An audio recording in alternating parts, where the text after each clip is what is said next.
The radio exploded in my ear with a scream of static and panic. "Medic down! We need a medic now!" The Nevada Desert Training Ground had turned into chaos in seconds. Simulated gunfire cracked across the ridgeline while wind tore through the sand like a living thing. Dust blasted across our faces, stinging our eyes, filling our mouths with grit. It felt less like a drill and more like the desert itself had decided to wage war on us. Then Private Mason Keller hit the ground beside the ridge. He collapsed hard, clutching his thigh as a burst training pack detonated across his uniform, dark red staining the sand beneath him. For a brief moment, the squad froze. Not long, just a heartbeat. But out here, a heartbeat is the line between survival and a body bag. I was already moving. My pack hit the ground before anyone else reacted. I slid through the sand beside Keller, grabbing his leg and locking a tourniquet tight around his thigh in one smooth motion. "Stay with me, Keller," I said firmly. "Look at me. You're not going anywhere." My hands moved automatically, years of muscle memory taking over. Airway clear. Chest seals secured. Pulse steady. The storm of sand around us kept building, whipping across the desert like a warning of something worse coming. Behind me, someone spoke quietly over the comms. "Who the hell is that medic?" Another voice answered with a chuckle. "That's the new girl. Rookie." I kept working without looking up. They thought they knew exactly who I was. They were wrong. Because somewhere inside the command tent, a training officer was about to open my file. And when he read the call sign stitched into my record, the laughter on that radio would disappear. If you want to hear more true stories like this, make sure you hit that subscribe button to Lady Veteran Stories. And tell me in the comments, where you're watching from. 3 days earlier, I stepped off a transport truck onto the burning sand of Red Rock Tactical Training Range in Nevada. The first thing that hit me was the wind. Not a gentle breeze. This wind howled across the desert like it had somewhere important to be. It kicked dust into the air and dragged thin streams of sand across the ground like ghostly rivers. The second thing was the silence. Not the peaceful kind. The heavy kind that lives in places built for war. Red Rock looked like the surface of another planet. Endless miles of pale sand stretched toward jagged ridgelines that carved the horizon into sharp, broken teeth. Nothing grew out here except stubborn desert grass and the kind of experience soldiers carried home in their bones. This was where special operations units came to train for the worst environments on Earth.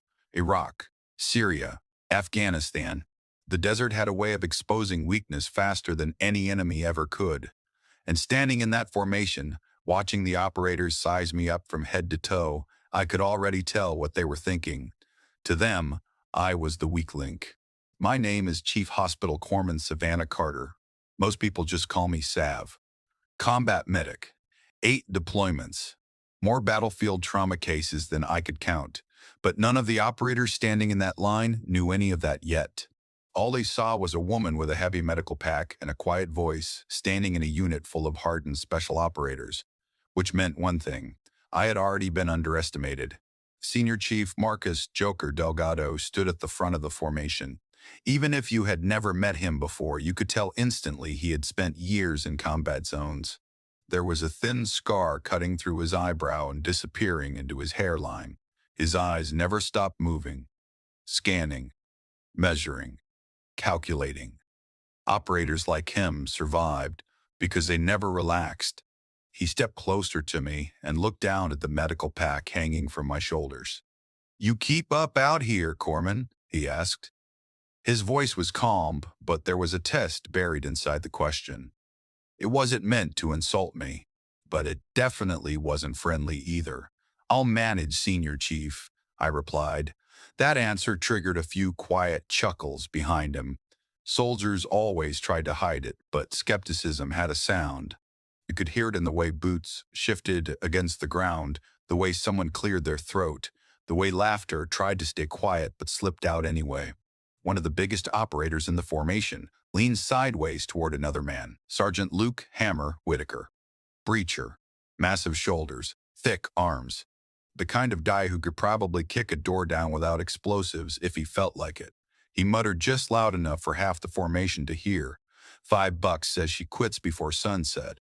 More laughter followed that, not cruel, just confident. They had seen medics rotate through training units before, and apparently most of them hadn't lasted long. I didn't react. I had learned a long time ago that arguing never changed anyone's mind. Experience did, and experience usually took time. Inside the command tent a few hundred yards away, Lieutenant Ethan Rhodes sat behind a folding table reviewing personnel records for the training exercise. He had the quiet posture of someone who spent more time studying strategy than firing rifles. When he opened my file, he stopped. At first, it was just a small pause. Then his eyes narrowed. He leaned closer to the laptop screen and scrolled further down the page. Something had caught his attention. Something most people never noticed unless they knew what they were looking for. Outside the tent, the mission briefing continued. The exercise was designed to simulate a combat casualty evacuation across 15 miles of desert terrain.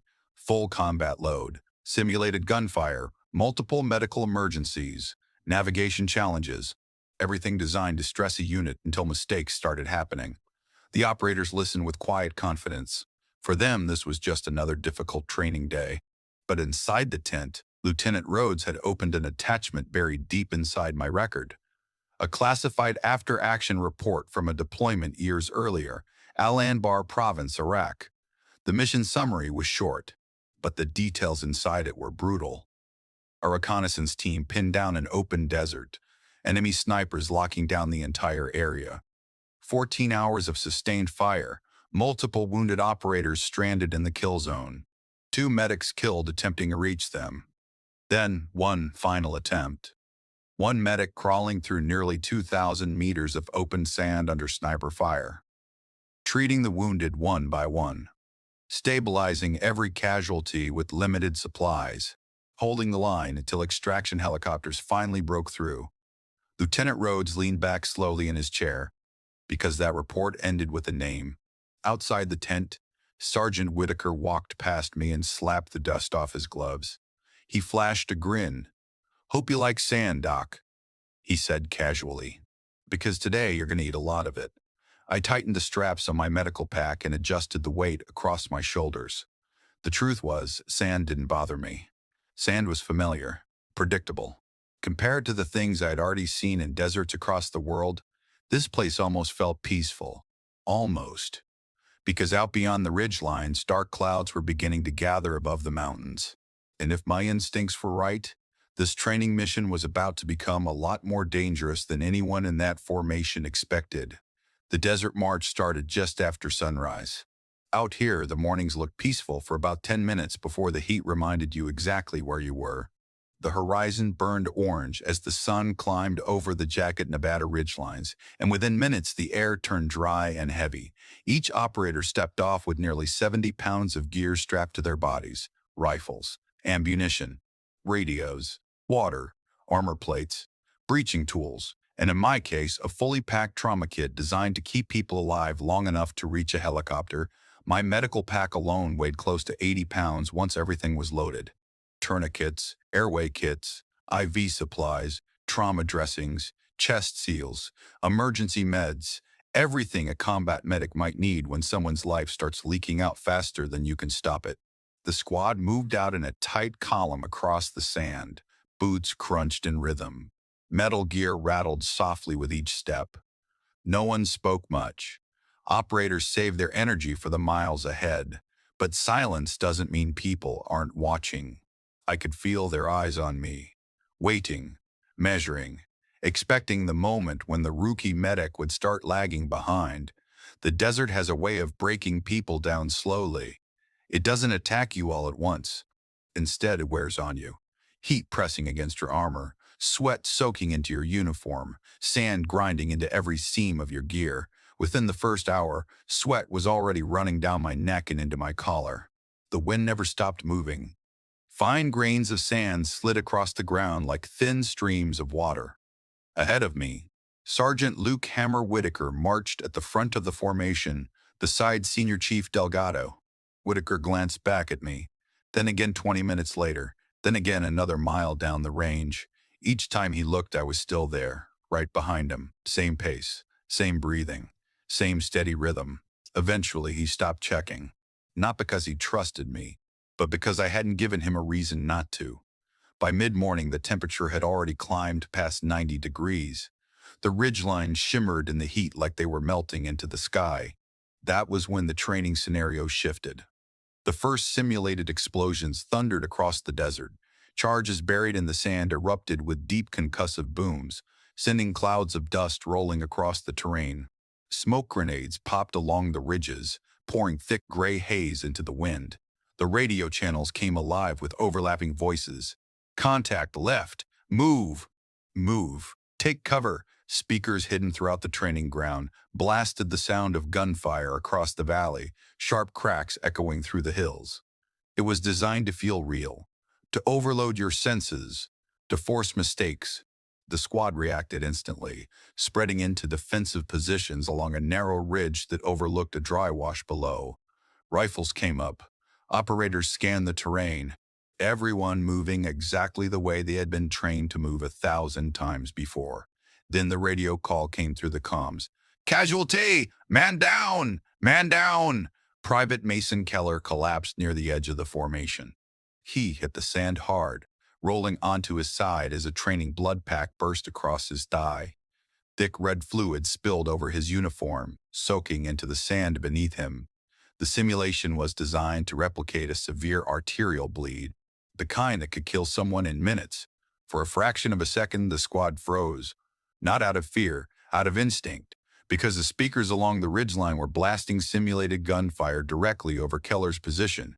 The scenario forced a decision. Expose yourself to enemy fire to save a wounded soldier, or stay protected and risk losing him. That half second stretched longer than it should have, and half seconds get people killed. So I moved. Before anyone could give an order, I broke from the formation and sprinted straight toward the casualty. Sand exploded beneath my boots as I dropped beside Keller and ripped open my medical pack. His breathing was fast, eyes wide. Training or not, the body still reacts like it's real.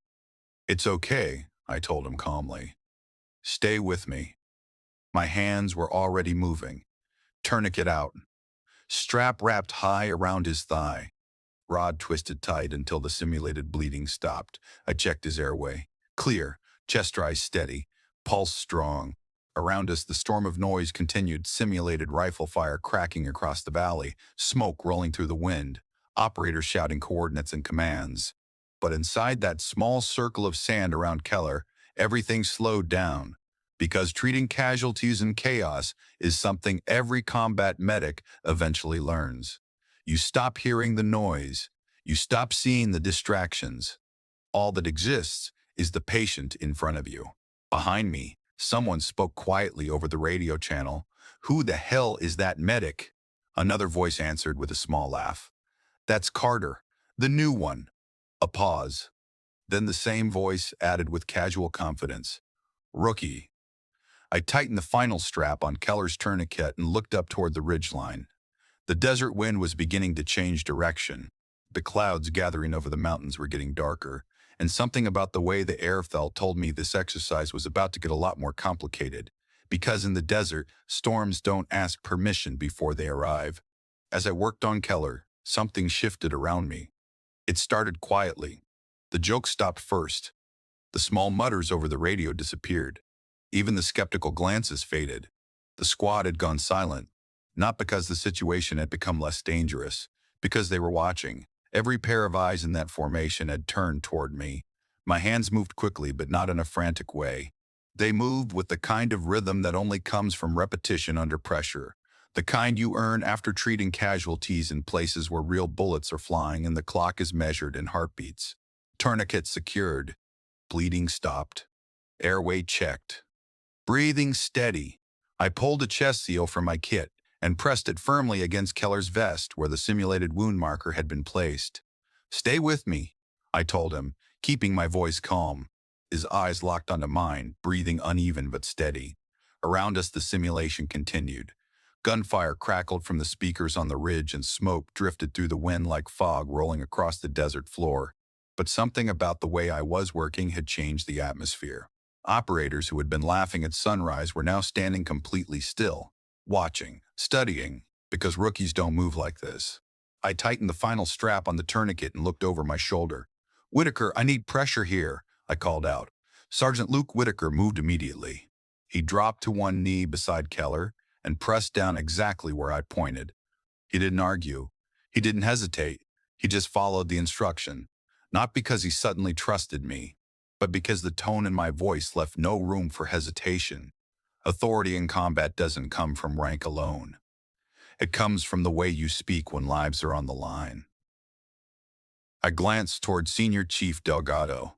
He had been watching the entire time. His expression hadn't changed much, but I noticed something subtle in his eyes now.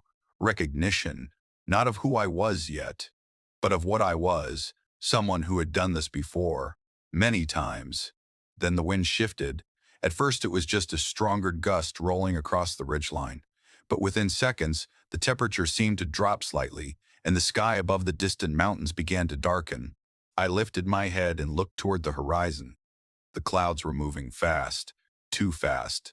A wall of gray dust began forming along the far ridges, climbing higher into the sky like smoke from a massive fire.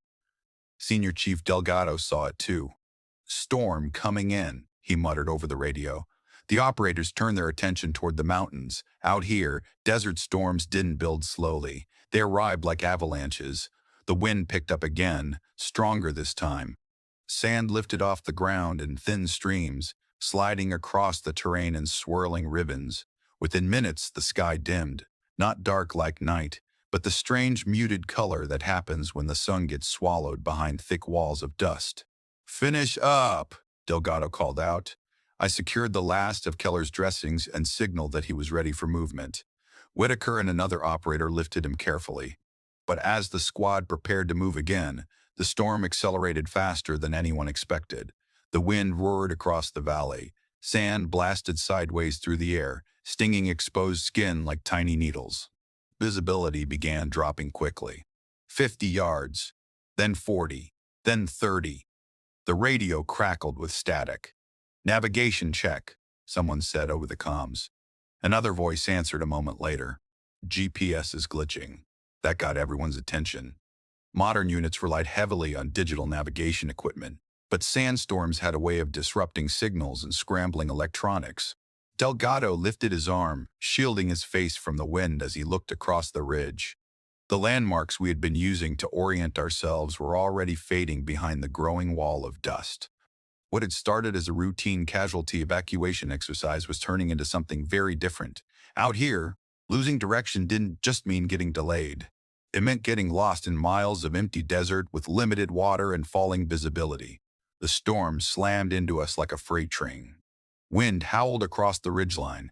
Loose sand blasted against our armor and helmets. The radio channels filled with overlapping reports. Visibility dropping. Compass check. Maintain formation. I looked toward the horizon again. The storm front was swallowing the entire valley. Training scenario or not, this situation had just crossed a dangerous line. Because when a desert storm hits this hard, it stops being a drill and starts becoming a survival problem. The storm swallowed the desert in minutes. One moment, we could still see the ridgeline stretching across the valley. The next, the world collapsed into a roaring wall of dust and wind. Sand blasted sideways through the air, slamming against our armor and helmets hard enough to rattle the plates. The sky turned a strange brown-gray color, like the sun had been buried behind a curtain of dirt. Visibility dropped fast. 50 yards, then 30, then barely 20. The radio channels crackled with interference. "Navigation check. I'm losing signal. My GPS just dropped." Operators began checking their wrist units and handheld devices, tapping screens and shaking equipment as if the electronics might magically fix themselves. They didn't. The storm was too strong. Fine desert dust had a way of creeping into everything. Radios, optics, navigation gear. It jammed signals, scrambled sensors, and turned sophisticated technology into dead weight. Senior Chief Delgado stepped up beside Sergeant Whitaker, squinting into the storm. "Compass heading?" he asked. Whitaker checked his gear and shook his head. "Magnetic drift. It's jumping." Another operator spoke up from the rear. "I think base is southwest from here." Someone else immediately disagreed. "No, we veered too far east during the march." Within seconds, the calm, disciplined silence from earlier had turned into overlapping voices. No one was panicking, but uncertainty had entered the equation, and uncertainty in an environment like this can spiral fast. The wind roared through the valley like a jet engine. Sand scraped against our gear and filled the air so thick it felt like breathing through a cloth. I watched the ground, not the sky, not the storm. The ground. Years of working in deserts had taught me something most people overlooked. Storms confuse the eyes, but the earth always leaves clues. Thin lines of sand slid across the terrain in steady patterns, tracing the direction of the wind. Small ridges formed along the base of rocks where the gusts changed direction. Dry brush leaned toward one particular slope of the valley. All of it told a story. I stepped away from the group and walked toward a nearby rise in the terrain.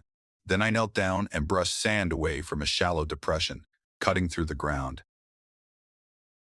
A dry wash, almost invisible unless you knew how to look for it. I pointed toward the narrow channel winding between the ridges. "There's a wash running through there," I said. The wind nearly swallowed my voice, but the squad heard me. "It'll shield us from the worst of the storm." Senior Chief Delgado turned toward me. His eyes narrowed slightly through the blowing sand. "You sure about that, Corman?" I studied the terrain again, the slope of the land, the direction of the drifting sand, the subtle curves in the ground that most people would miss in a storm like this. "Yes, Senior Chief," I said calmly. "That wash runs downhill toward the western valley. It should lead us close to the road back to base." Whitaker stepped closer, scanning the terrain. "You see a road out there?" he asked. "No," I replied, "but the terrain tells you where one should be." Delgado studied me for a moment. The wind screamed across the ridge, rattling the straps on our gear. Visibility had dropped even further now. This was the kind of moment where leadership decisions mattered. Choose the wrong direction, and the squad could wander for hours through a storm that was only getting worse. He stepped closer to me. "How do you know that wash leads the right direction?" he asked. The answer that came to mind wasn't one I felt like explaining right now. Because I had crawled through valleys like this before, while sniper rounds tore through the sand around me. Because storms like this didn't scare me. They felt familiar. But instead of saying all that, I just looked him in the eye and gave the only answer that mattered. "Trust me." The wind howled between us as Delgado considered it. The operators around us waited. Seconds stretched. Then he turned toward the squad. "All right," he said. "One simple word." Then he raised his voice over the storm. "Savannah takes point." For a split second, nobody moved, not because they were confused, because the meaning of that order had just sunk in. The rookie medic, the one they had been betting against that morning, was now leading the entire unit through a desert storm. Whitaker glanced at me with an expression that was half skepticism, half curiosity. "You heard the man," Delgado continued. "Move out." I adjusted the straps on my medical pack and stepped toward the entrance of the narrow wash. Wind whipped sand across my boots as I studied the terrain ahead. Then I started walking. Behind me, I heard the squad fall into formation. Heavy boots crunching through the sand. Radios crackling softly. Rifles shifting against armor. The same operators who had laughed at me hours earlier were now following directly behind me into the storm. And none of them realized yet that this wasn't the first time I had guided soldiers through a desert that was trying to kill us. The wash cut through the desert like a shallow scar. From above it probably looked like nothing more than a narrow line twisting through the sand. But once we dropped into it, the difference was immediate. The wind was still screaming across the ridge lines overhead, but down inside the depression, the terrain absorbed most of the force. The sand still moved through the air, but it no longer blasted against us like a wall. It felt like stepping into a tunnel carved by the desert itself. I moved at the front of the formation, scanning the ground carefully with every step. The wash curved gently westward, its path carved over centuries by rare flash floods that only came during violent storms. Dry brush clung to the sides of the channel, and scattered rocks created small pockets where the wind slowed even further. Behind me, I could hear the squad adjusting their pace, boots crunching, gear shifting. breathing steady but controlled. No one was laughing anymore. No one was questioning the direction. They were simply following. Every few minutes I paused just long enough to read the terrain again. I watched the movement of the sand. Fine grains slid across the ground in long, thin streaks, revealing the direction of the wind above us. Small piles collected against rocks and roots where the current slowed. Even the dry grass leaned in subtle angles that told you which direction storms normally traveled through the valley. Most people would have missed those details. Out here, those details were everything. Years earlier, during my first deployment to Iraq, a senior medic had once told me something I never forgot. The desert doesn't hide its secrets, he said. People just don't know how to listen. Since then, I had learned to listen.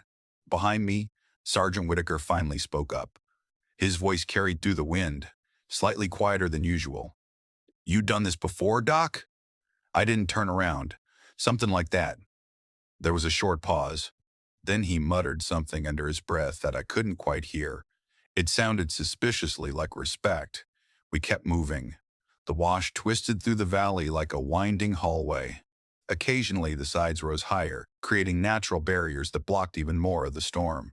At one point, the wind above us roared so loudly it sounded like an approaching aircraft, but down in the channel it passed overhead without touching us. Senior Chief Delgado moved closer to the front of the formation, until he was walking just a few steps behind me. I could feel his eyes studying the terrain the same way I was. "You navigating by terrain drift?" he asked. "Yes, Senior Chief." He looked down at the sand. "You read the wind pattern, wind, sand flow, vegetation lean, terrain slope." He nodded slowly. "That's old school." "It works," I replied. For a few minutes we walked in silence again. Then the wash split. Two narrow channels branched off in different directions, each one winding deeper into the valley. I stopped. The squad halted behind me instantly. The storm above us continued roaring across the ridges, sending thin streams of sand spilling over the edges of the wash like waterfalls of dust. Whitaker stepped up beside me. "Which way?" he asked. I studied both channels carefully. The left path curved deeper between two rocky hills. The right path sloped more gradually toward a flatter stretch of desert. At first glance, either one could lead back toward the training base, but the sand told a different story. In the left channel, the grains were piled unevenly along the edges. Wind turbulence had been stronger there. In the right channel, the sand formed long, smooth lines that flowed in a consistent direction. I crouched down and brushed a small layer aside with my glove. Beneath it, the soil was packed harder, flash flood runoff, which meant that direction sloped downhill. Downhill eventually leads somewhere. "Right," I said, standing again. Whitaker glanced at Delgado. The senior chief didn't hesitate. "You heard her," he said. The squad shifted formation and followed the right-hand channel. As we continued moving, I could feel the atmosphere behind me slowly changing. Earlier that morning, they had watched me like a liability. Now they were watching me like something else. Someone they needed. Someone they trusted. About 20 minutes later, the wash widened slightly. The wind above us began to weaken. The storm was still raging across the valley, but the worst of it had passed. That's when I spotted something ahead through the blowing sand. A faint shape cutting across the desert floor. A road. Not a major one. Just a narrow dirt service path that maintenance crews used around the training range. But it led in one direction. Back to base. I slowed my pace slightly and raised my hand. The squad stopped behind me. Senior Chief Delgado stepped up beside me and followed my line of sight. Through the storm, the road was barely visible, but it was there. He looked at me for a long moment. Then he nodded once. "Good call, Corpsman." Behind us, Sergeant Whitaker let out a quiet whistle. "Well, I'll be damned," he muttered. The rookie medic had just guided an entire special operations squad out of a desert storm. But the day wasn't over yet, because storms in the desert rarely travel alone. And the radio on Delgado's vest suddenly crackled to life again. Just when the storm finally began to loosen its grip on the valley, the training range reminded us the mission wasn't over. The wind was still pushing sand across the desert, but the worst of the storm had started to drift east. Visibility slowly improved from 20 yards to maybe 50. Enough to see the faint dirt service road cutting through the terrain ahead. We had just reached the edge of the wash when the radio on Senior Chief Delgado's vest crackled violently. Then the speakers hidden across the training range roared back to life. Gunfire exploded across the valley again. Louder this time, closer. Contact! Contact! Someone shouted over the comms. Before anyone could reposition, two massive training charges detonated along the ridgeline above us. Boom! Boom! The ground shook under our boots as clouds of sand blasted into the air. The sudden shockwave rolled through the wash and sent loose dirt cascading down the slopes around us. Operators dropped instantly into defensive positions, rifles snapping up toward the ridge. Ambush simulation! Whitaker barked. The speakers continued pumping out bursts of simulated rifle fire, echoing through the narrow channel like real rounds cracking through the air. And then the worst call came over the radio. Second casualty. An operator near the rear of the formation suddenly dropped to one knee. Corporal Jason Reed. He clutched his side as a training blood pack burst open across his uniform, red fluid spreading quickly across his vest. The scenario had escalated. 2 wounded, limited supplies, hostile fire simulation, and the storm still choking half the valley with sand. Medic! Delgado shouted. I was already moving. Fatigue had settled deep into my legs after hours of marching through the heat and storm, but adrenaline burned through it instantly. I dropped beside Reed and pulled open my trauma kit. Inside, the supplies were running thin. The earlier treatment for Keller had already used some of my critical gear. That was part of the exercise. The training staff wanted to see how medics performed when resources started running out. Reed's breathing was fast and shallow. Stay still, I told him firmly. I checked the wound marker quickly, simulated abdominal bleed. That complicated things. Tourniquets worked for limbs, not for the torso.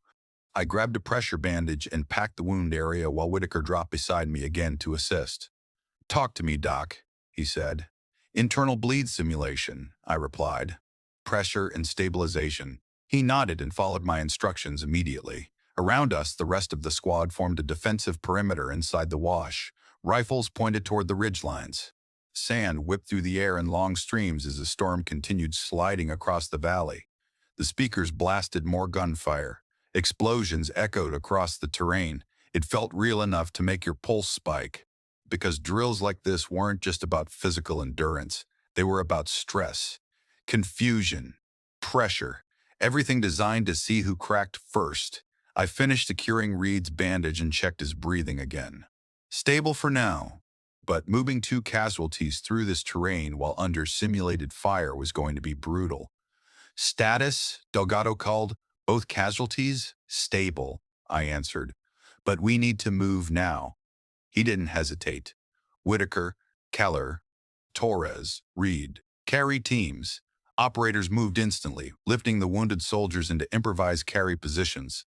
I repacked my medical kit quickly. The supplies left inside were minimal now. A few bandages, 1 airway kit, some IV gear. Enough to stabilize 1 more casualty if things got worse. But not much more than that. I stood and scanned the valley ahead.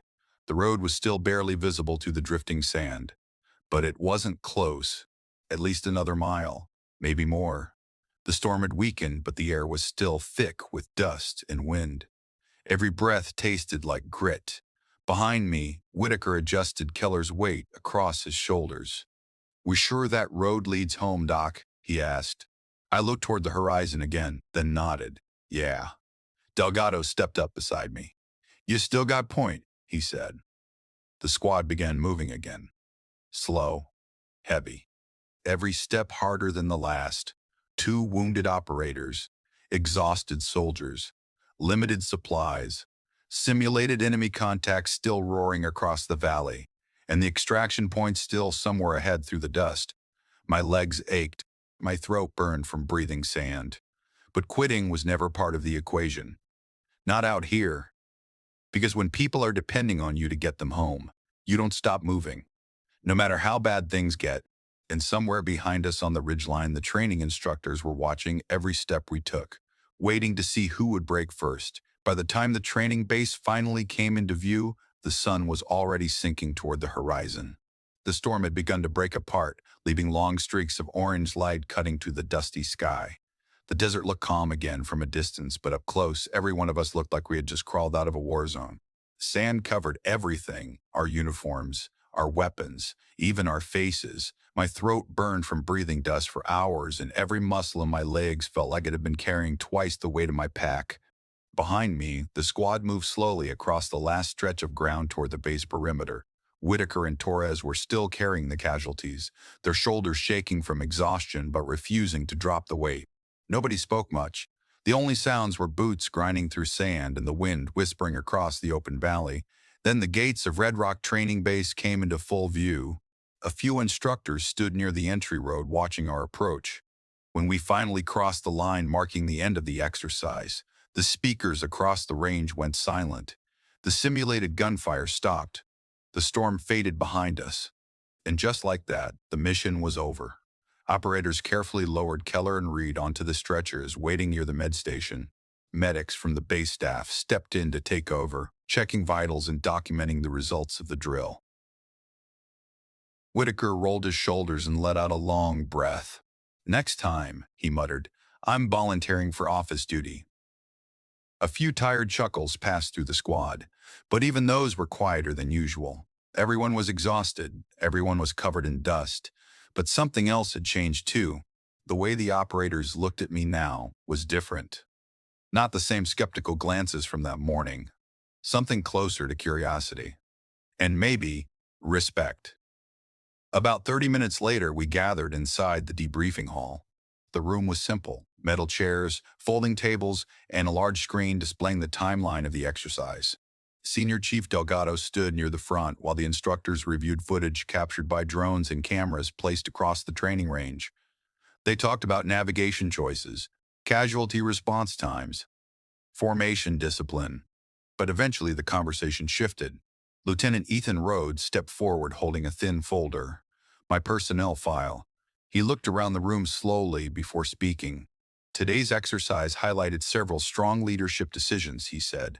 His voice carried easily through the quiet room. "But there's something else the unit should probably understand." Several operators shifted in their chairs. Whitaker leaned back slightly, arms folded across his chest. Rhodes lifted the file slightly.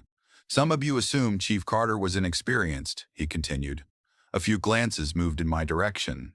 No one said anything. Rhodes opened the folder and scanned the page inside. Then he spoke again. "Before this assignment," he said calmly, "Chief Hospital Corpsman Savannah Carter served multiple combat deployments across the Middle East." The room remained silent, but I could feel the attention shifting.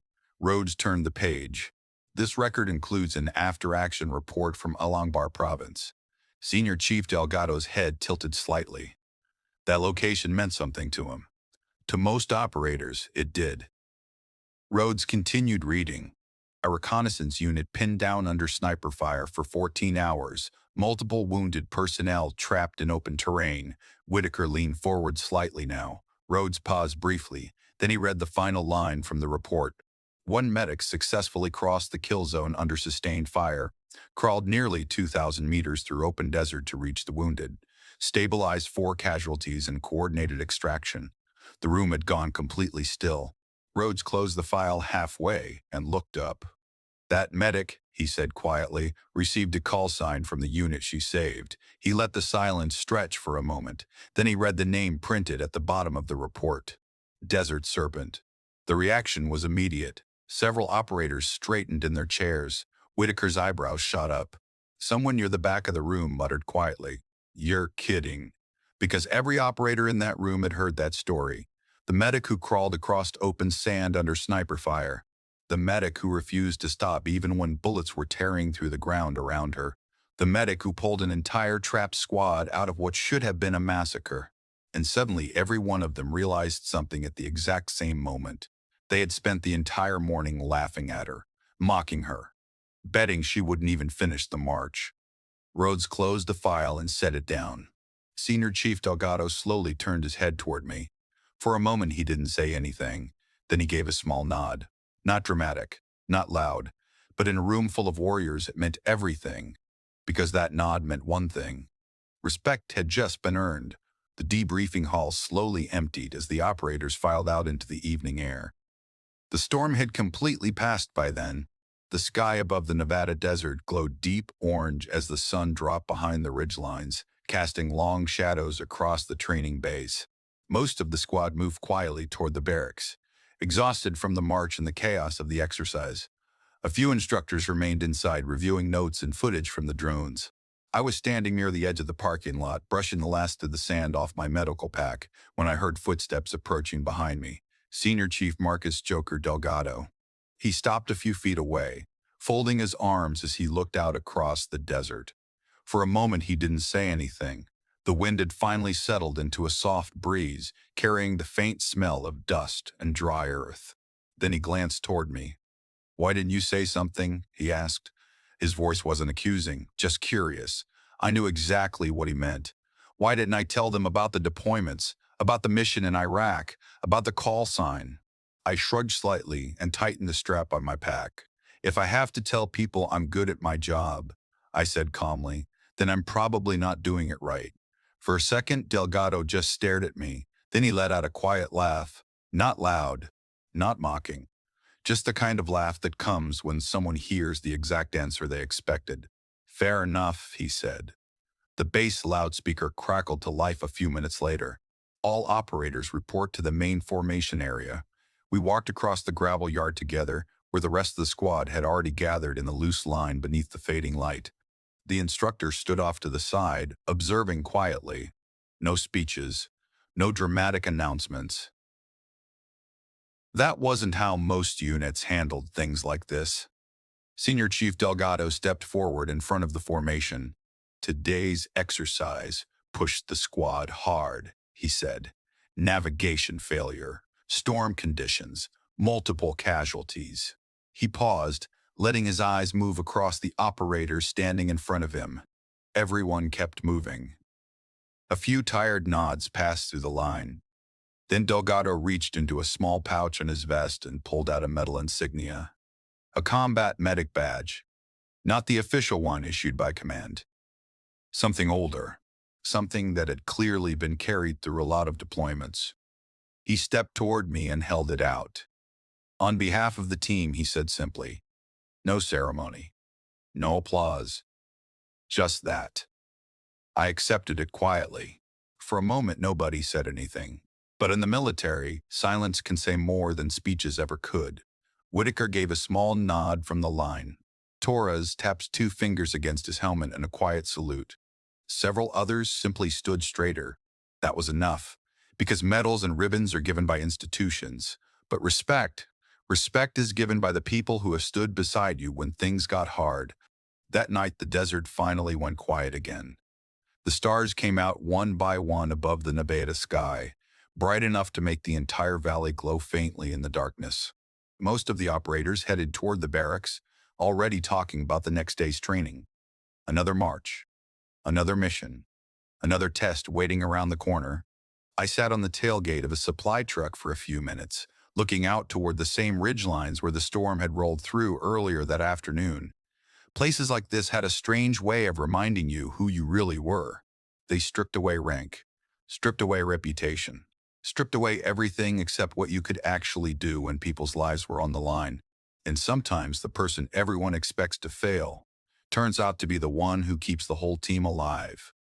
I closed my medical pack and stood up, ready for whatever came next. Because the truth is, in the military, the strongest warriors aren't always the loudest ones. Sometimes they're the quiet medic standing at the back of the formation, the one nobody notices, the one nobody expects, until the moment everything falls apart, and suddenly, they're the only one everyone is counting on. If you want to hear more true stories like this, make sure you hit that subscribe button to Lady Veteran Stories, and tell me in the comments, where are you watching from?